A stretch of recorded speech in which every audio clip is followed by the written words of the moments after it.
And an opposition senator is calling for a reduction in some of the penalties for breaches of the Building Act. As it stands now, fines could be in the thousands or millions. TVJ's Andrea Chisholm has details of the recent debate in the upper house. If one is found guilty of building without a permit, for example, under the Act now before the Senate, he or she could be fined between 3 and 10% of the estimated construction cost. For a house costing $10 million, that could mean penalties between $300,000 and $1 million. Failure to pay, prison time, up to 2 years.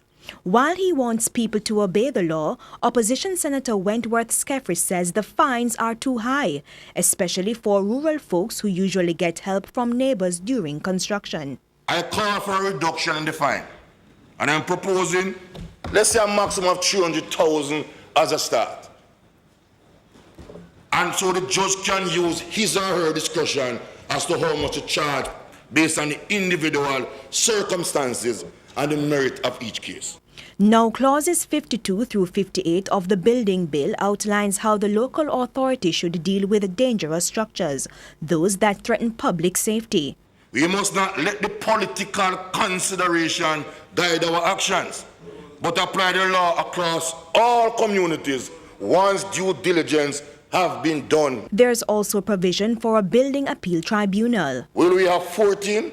One per municipal corporation. If it's one appeal tribunal, Senator Skeffrey believes it would be inefficient. Similarly, he doesn't want 3 people to make up the tribunal. I would suggest a team of 5, with 3 persons constituting a quorum, and they can meet and take decisions. But on a parish basis, or as a compromise on a regional basis, but definitely not one for the entire country. Meanwhile, Government Senator Delroy Williams was pleased with provisions for local authorities to keep up-to-date records. He, however, took issue with Clause 15.1. It states that the Bureau of Standards shall prescribe the National Building Code and determine the extent to which the international codes should apply to Jamaica. The government senator also wants oversight, this time from the local government minister. Also that the minister would consult, so it becomes a consultative process that he would consult with the local authorities. There was also a proposal to change sections of Clause 45 which deals with enforcement notices. As it stands now, at least 4 categories of people will have to get those notices. Senator Williams wants that reduced to 3. Our recommendation would be that if you can make it mandatory to serve to the occupier, the owner, and the builder.